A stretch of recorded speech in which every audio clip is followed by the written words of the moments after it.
Do you love a prodigal? Do you feel like you are lost in a scary and endless wilderness? Welcome to the When You Love a Prodigal podcast.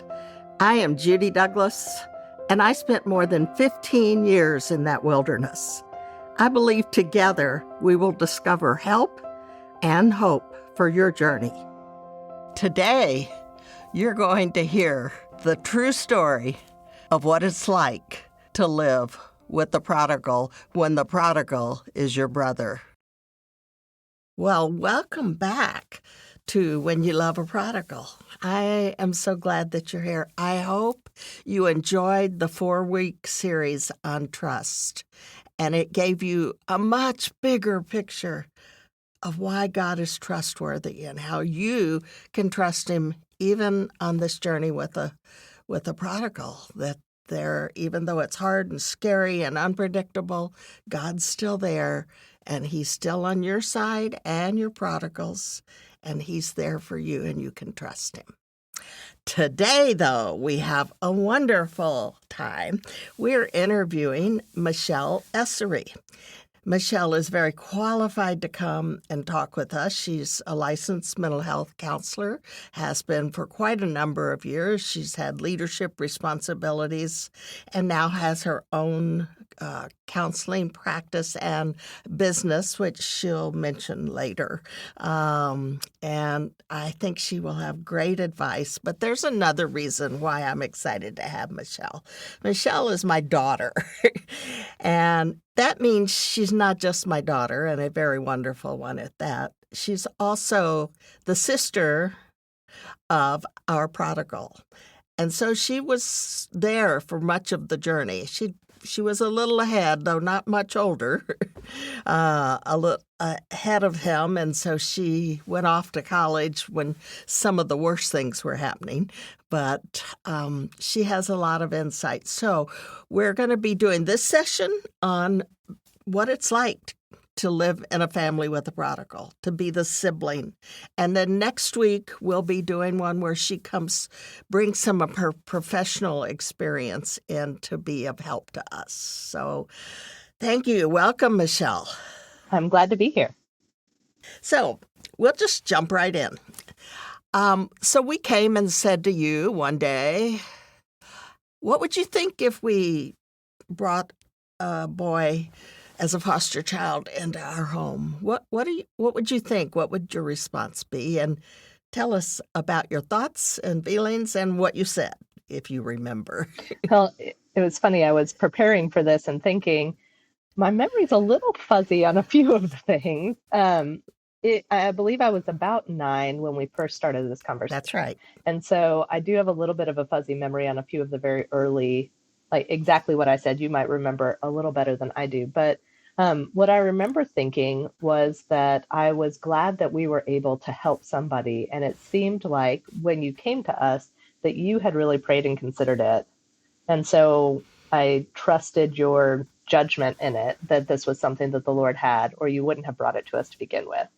And so I don't remember the words I said. Maybe you do. Do you remember the words I said in those moments? I remember several things you said. In those moments, you basically said, I think this is a wonderful thing for us to do. That sounds like about what that sounds like you. That sounds like me. I really didn't have a lot of reservation. I think I also didn't have a very full picture of what it looks like to invite someone who has a history that is so different than yours into your home with you, and how that might change circumstances. But I was supportive of it. Well, we're grateful, though I'm sure all of us sometimes were hesitant and pondering. So Josh came in to our family. You were in, I believe so. I think by the time he came to live with us, I was in 5th grade. Right. So I was 10 and he was 9 when he came to live with us. Right. Only he was almost 10 because he's only a few months younger than you are. That's right. So then all of a sudden, this kid who is very different and has a really hard background and no requirements and boundaries in his life, basically. What was it like? What did you think or feel? Can you remember that? Initially I didn't have a lot of connection or attachment to him. I felt glad to have him. I felt fine. It felt almost like we were hosting him for a little while, not like he was part of the family for a bit. And I think I went about my own life. Not much changed immediately, in my opinion. He had a lot of needs, but I think even he still was a little inhibited in maybe even that first year. I don't know that he let out fully everything that was going on. He didn't feel comfortable. He was pretty contained and protected, even in himself, is my memory of it. Like a wall built around him? Yes. Because nobody had consistently been there for him. The ones who really had were his grandparents, but when it came time to finding a home for him, they really weren't able to do that. And so he just was like, nobody's ever been there for me. And he loved his birth mother. He really did love her, and that actually impacted us for a long time. But he just was sure that we were just he'd be there a while and then we'd send him off because we wouldn't like him or we just weren't trustworthy or he just didn't know. So he didn't let himself be open. Out. Yes, he wouldn't let us. That's my memory also. So it was not terrible at first. It was just a little challenging. He certainly had a lot of issues at school, but it was increasingly hard for him. He was in trouble at school quite a bit. Not big trouble, but enough that the last year we were at the Christian school we were in, he and two other boys were in trouble enough that they actually pulled them out of their class and I remember. Gave them their own little class with a teacher. And I thought, all right, that's really wonderfully sensitive that they're not handling life in the regular school, but it's also rewarding their behavior. How fun to have this fun teacher who's, So he made it through that grade. So when they terminated his mother's rights, they came to us and said, he's now up for adoption, and you have first choice. And your dad and I talked quite a bit and had different feelings about it. It was like, this has been hard. Do we really want to sign up for this permanently? Do we want that?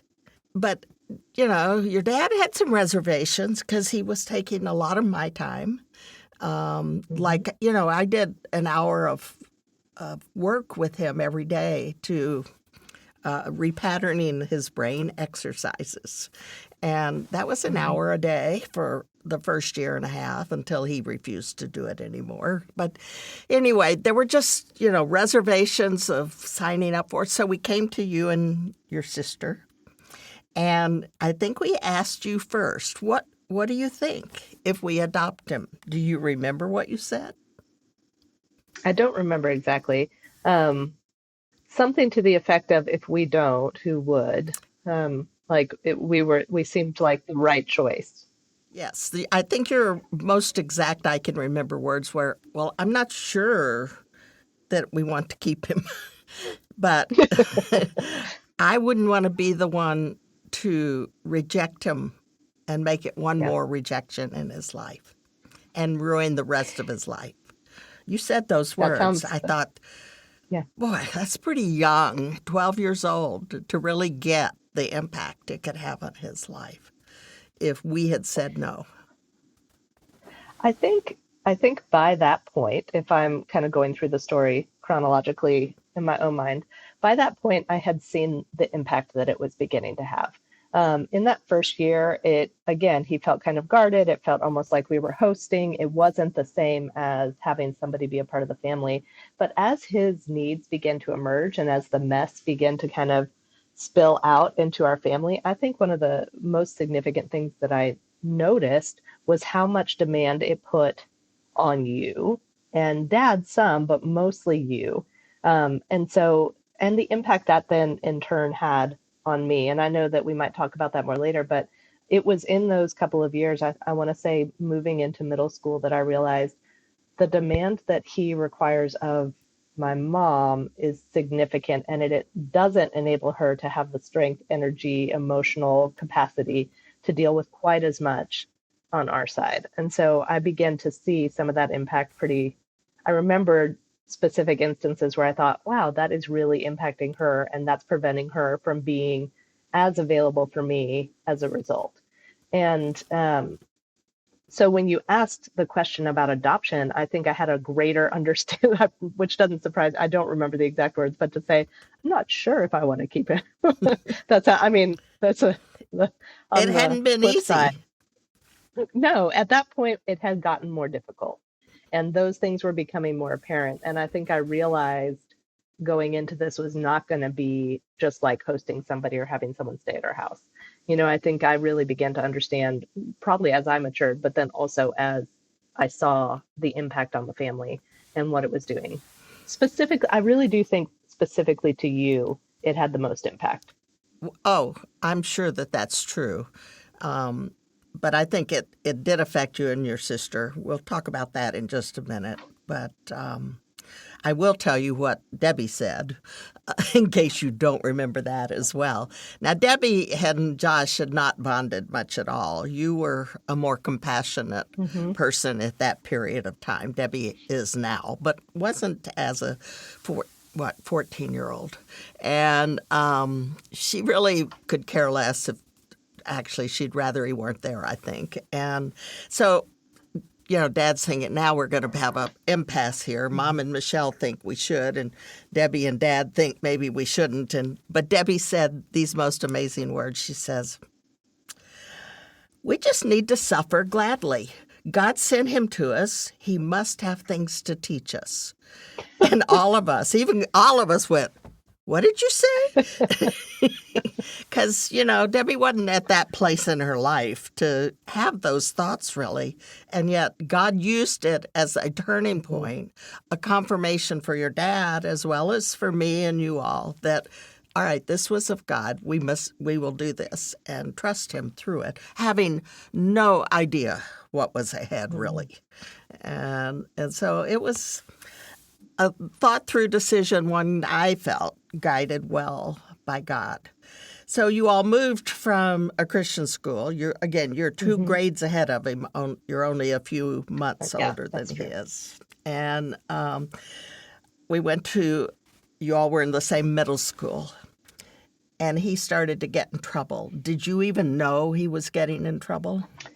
I mean, yes, I had awareness that he was getting in trouble. Interestingly, it didn't impact my social circle all that much. I really enjoyed moving from a private school to a public school because of the just kind of amount of exposure to different kinds of things. I think I was really excited about that at that stage in life. I think he also had exposure to all different kinds of things, but his response to it may have been slightly different than mine. I did know he was getting in trouble at school. It didn't, and I think as I was considering this coming into this interview, I don't know that I think each sibling is going to respond a little differently based on personality. Of course. Here. And I think for me, I do, and I think you can speak to this. You've known me my whole life. I think I've, in general, done an okay job at separating my stuff from other people's stuff and not being as impacted by his behavior as a reflection of me. It didn't feel like that to me. But I began to be concerned for him on occasion. We didn't have the opportunity to see each other on campus a whole lot, but when I did, I would stop him. I would check in. After school, I would check in on him, and I felt a bit like I began to be concerned for him more than I was concerned for his impact on my reputation. I think having enough separation, I recognize he's my brother, he's not me. People didn't seem to judge me differently based on him. I don't know that they even knew we were siblings, but it was a pretty big school. But I did begin to be concerned. That was about the time he started getting in. I want to say he got involved in gangs starting that year, and some gang behavior, and some just getting in fights, being with people that weren't great influences. And so I began to worry about him a little bit more and maybe even take on a bit of responsibility more than I had in the past, which I recognized did not try and take your role, but certainly began to feel responsible for him quite a bit more than I had in the past. Well, one of the things I noticed, Michelle, was that in the next years, and it was quite a few years, you were home observing what was going on and how things got worse and worse for him with the interruptions that came. The time that he was at House of Hope was over a year where he lived there. But we even went to House of Hope as a family. Dad and I went every week, but you and Debbie would come sometime because one of their objectives was to build the family relationship. And I noticed that you did that well. You had a relationship with him, and even in the harder times in high school, even when he would tell me, "Well, Michelle's not as good as you think she is," as a protection, saying I'm not the only one, Yeah. But you and he managed a relationship, as I observed, and I don't know if you really thought about that or could comment on it. I mean, we are very similar in age, so it would be very difficult if we did not have a relationship. It would be obvious, even though we were grades apart, and there were a number of things that were different. We were in a lot of ways. We had a lot of things in common. We did know some of the same people. We had we were at the same place, like developmentally. That's the counselor talking, I know in hindsight, but and like I did make mistakes through high school. I did, figure myself out a little, make some poor choices here and there.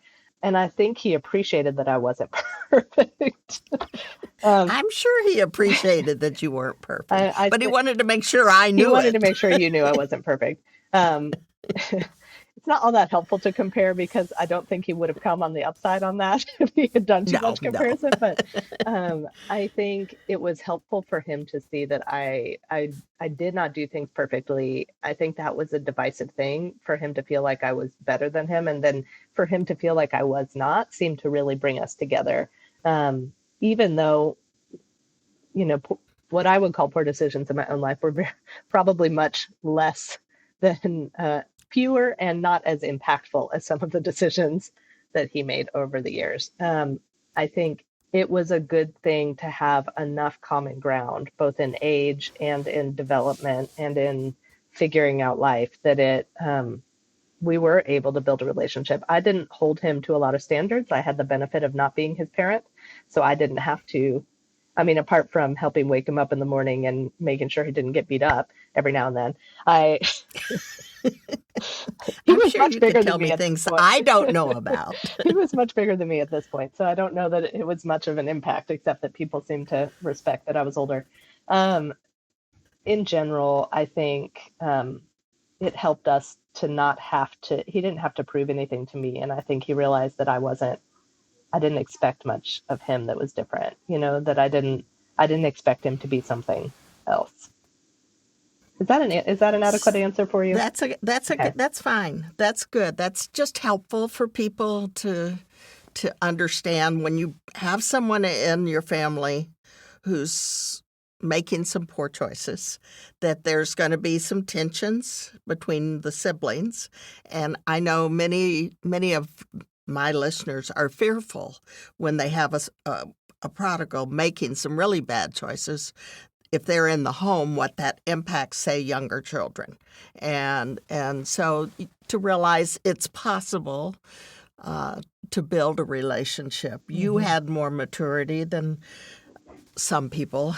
He really connected with your friends who came to live with us occasionally. Oh, yeah. He also was probably slightly motivated by the fact that I had friends who were girls who were around his age. Certainly that had an impact. I will add, though, we spoke earlier about my response in middle school going into adoption, recognizing some of the demand on you specifically. And Dad's job was demanding at that time, too. I mean, he was still demanded of in Josh, but I feel like you bore more of the brunt of it because of your role in it. I think when some of that began to happen, me personally and my personality, I began to back up quite a bit more and just not isolate because I don't feel like I isolated, but become more independent.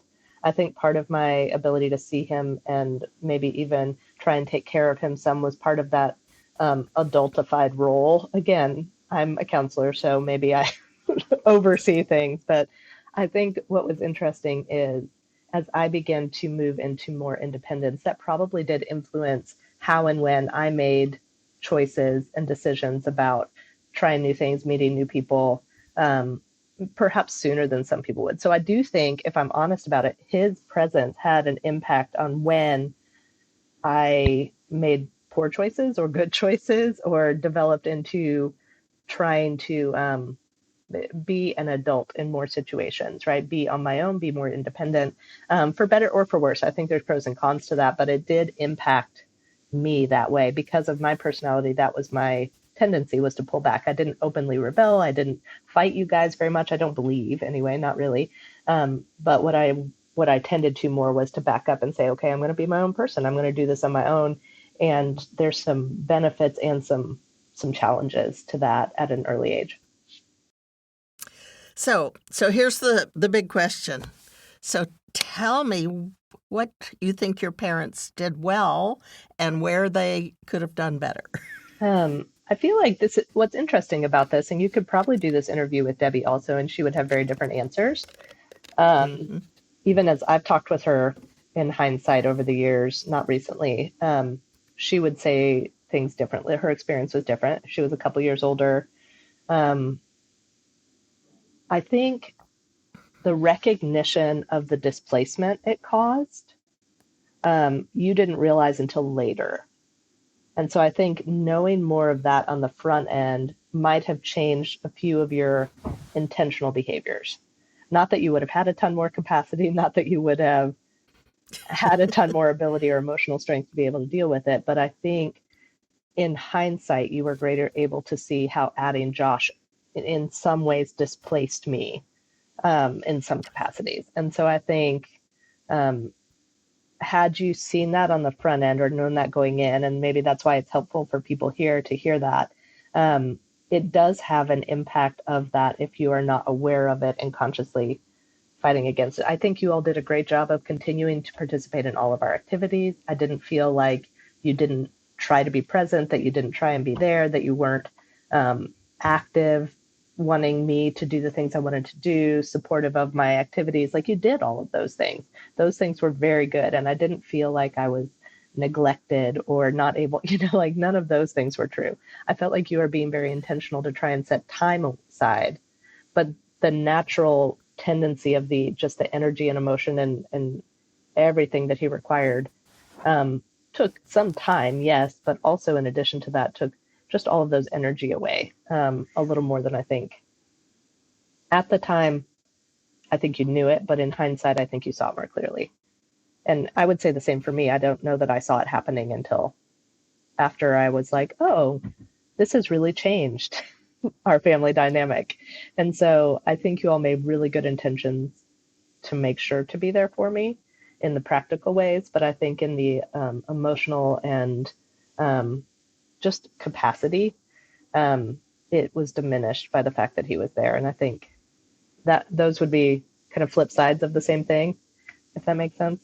Do you agree? Yeah, it does. I do agree. And, um, I don't know, looking back, what I would have done to change it because his needs, We're you all were demanding. doing well.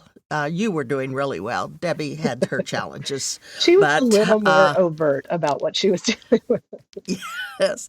Um, but to me, you all were still both able to function and do well. You were doing well in school.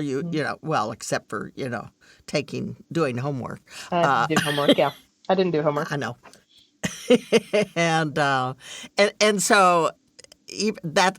at least salved my conscience if I recognized I was giving more attention to Josh than to either of you. And you would have felt it even more than Debbie because she left to go to college and you were still there for 2 more years. And that's when it really got hard.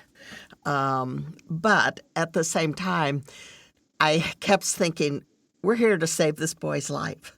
Because when we looked at how he was living and the choices he made and the friends he connected with, all we could see was jail or dead as his future. And I don't think that's hyperbole. I think that's very real, what was quite possible. And so I know Debbie one time said, "Why do you let him get away with so many things?" I said, "Debbie, I could be on him every day, all day, for the little things as well as the big things." I said, "I have to choose to focus on the ones that will save his life, not every single thing." And I know we expect more of you and of Michelle, but you're also capable of making better choices than he seems to be capable of. And so I'm sure we could have done lots more better. And if you have any other thoughts, because this isn't for my sake, this is for my listeners. Well, what could be helpful to parents? I think one of the things you just said hits on what we were talking about earlier when I said I kind of pulled back and adultified a little, right? Like I stepped into my own independent role a little more quickly. I think even you saying that is kind of more of I realized I could let you step into that and it wasn't going to harm you too badly versus he might do serious harm to himself. So you were making, choices based on the weight of what was most critical at the moment, which again, I want you to hear me say, I don't think I ever faulted you for any of that or either of you. I think I saw it and understood what was happening also, at least in part, maybe more in hindsight. But it's certainly those choices and I agree. I remember one instance when you called, maybe I was in college at this point, maybe I was in high school, and you said, "Well, Josh has been hit by a semi truck." And I was like, okay, thinking that it's like it's par for the course. Is he alive? Is he not? Like that was kind of the question I always had in my mind. Like, am I going to get a call from you all at some point that says, "Hey, this happened and he didn't survive"? I agree with you. I feel like it's possible. I feel like that was always a possibility in my mind. Not that I didn't live in fear of that, but I had this. No, I know you didn't, but I did to some degree. And I have figured out I'm something of a rescuer.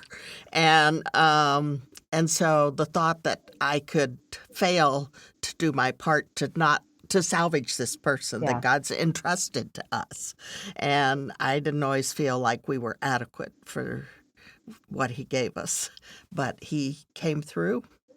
Wait, I have one more thing to throw in there, and I think this is probably relevant for people of all, I think this is relevant for people of all stages of this.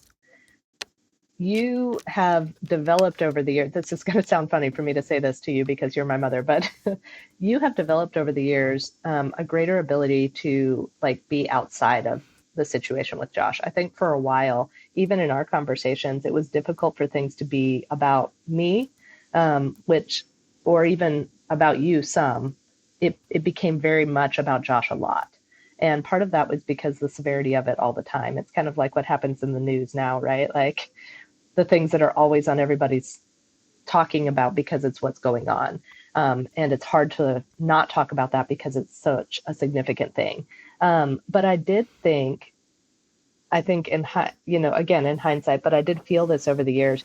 Sometimes it was hard to want to call and spend a lot of time talking because the conversation revolved so solely on whatever major issue was happening with him.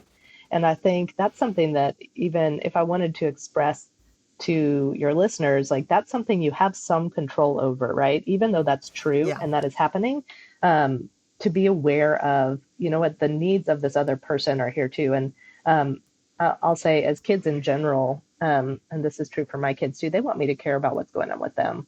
And they want to be able to talk about what's going on with them. And they want me to leave time for them. And I don't always do that well with my own kids even, but I think you have realized that over the years and have started to be more intentional and remedy that.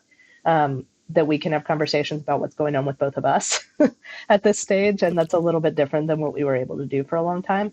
But even into adulthood, there was a fair amount of time that every time I called, there was something going on with Josh, and that became what we talked about.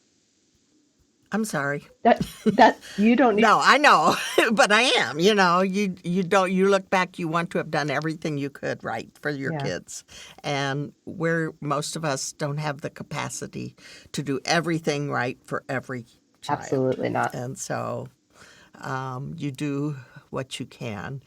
And gratefully, you know, things are so much different with Josh now. And so, but his life is still challenging. And I Okay, do still want to hear about him, FYI. That doesn't make it. I know, and you do, but not nearly as much because I don't talk to him very much because he's too busy working. And he does, and, you know, family issues and stuff for him. So, what do you think you have learned, and what, or has God taught you, or has really impacted your life through this? You know, I maybe I've said this in your presence, maybe I haven't, but I don't know that I would do what I'm doing. Maybe I would. I have, you know, we've talked about my personality leans this direction anyway, but I'm not sure that I would have gotten into counseling or even been stretched to deal with things at the depth and capacity that I was, were it not for our experience with Josh. I think his presence in our family, the changes it produced in our family, gave me one, it forced me to deal with more serious and real things. Up until that point, we really had lived in a bit of a bubble, especially when it comes to Christianity and like our safe zone. And so we didn't anymore. Our bubble was gone in a lot of ways. And so, but in a good way, and I'm using that as a positive, I think it forced me to have to consider things and deal with things and grow. And even though I know I mentioned earlier about the stepping into adulthood, there have been some real benefits of being forced to consider real issues at a time when I think I had the capacity to do it, at least to some degree. And it has given me greater ability to be compassionate and empathic with others, which has made it possible for me to do my job. That's great. So, what is your relationship with Josh now? I mean, I think we have a fine relationship. Honestly, we don't communicate very much, but that's based on circumstance, not on lack of relationship or poor relationship. Yeah. When we get together, I love him. I think he loves me. He would say that, which is significant. And, you know, we text on occasion. We send a funny thing every now and then. He's not a great communicator. I've actually been thinking I should start just communicating with his wife more if I want to get pictures and things. Because that he's would not help. great at it. I get pictures from his wife. So in general, though, I think we're in a fine place, right? Like, I don't feel major tension. I feel like we have a good, healthy relationship. I feel like we have a normal adult relationship for people who are very far from each other and don't have a lot of time to connect. I think if we were in the similar place, we'd probably spend time together and enjoy each other's company. But I don't know. I think we get along. I think we care about each other. I don't feel like there's resentment or tension on either person's part. That's good. That's good. And that's what I would observe too. Yeah. I think that's true. One last question. What would you say to other families who are living through this kind of prodigal wilderness? How impact or input for parents or siblings? I think, and this is one part counselor, one part me. That's okay. Not to be buried by the guilt and shame. I know you said this a minute ago, but not a single person can do everything perfectly. And I don't know that there is a standard for perfection that we could even hold someone to in this, right? Like, this is part of this. My experience, maybe I'll speak as from my experience. My experience is that, you know, things are broken. And when you're dealing with somebody who has experienced a lot of brokenness and is pretty broken themselves, there's not an expectation that brokenness isn't going to impact the people around them. And that brokenness then impacts others, but that impact has that positive and the negative, right? And it doesn't do us any good to sit there in guilt and shame about it. There's enough things to worry about that isn't helpful.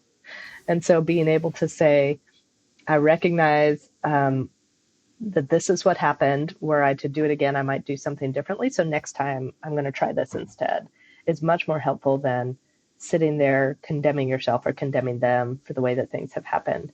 It is a dangerous thing to have an expectation of the circumstance or the person that is unrealistic, because you will inevitably be disappointed, right? Like and when there's a difference between reality and expectation, it's much easier to adjust your expectation than it is to adjust the reality. That just takes more time. And so just recognizing in this circumstance, coming with humility and prayer is much more important than having all the answers or doing it exactly right. Because again, it's not like there's a standard. It's not like a math problem where you can say, if you do this plus this, it equals this. Like, that just isn't how it works with people, and it isn't how it works in this world. And so my encouragement would be letting go of the guilt and shame. I'm sure there are many other things I could say, but I feel like that is maybe the most important. All the practical stuff I know you're going over in a lot of your other podcasts. So fantastic. Thank you, Michelle. I really appreciate your being open and honest and willing to talk about this. And I really am praying for all of you who are listening that our conversation will help you and your family as you walk through some of the hard times.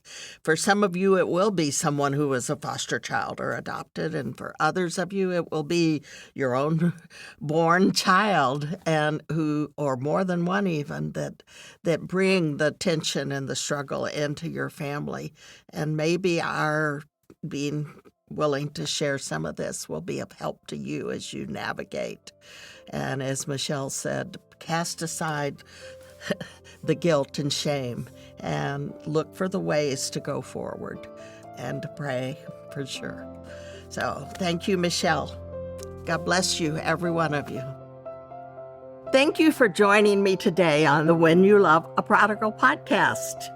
If you enjoyed today's episode, please subscribe, rate, and review the show on Apple Podcasts or wherever you listen. Your review helps the show reach more people with the hope and encouragement of Jesus. Don't forget, take a look at the show notes. And for more helpful information, resources, and books, check out judydouglass.com. That's Douglas with 2 S's. You can find me on Facebook and on Twitter and Instagram at judydouglass417. Until next week.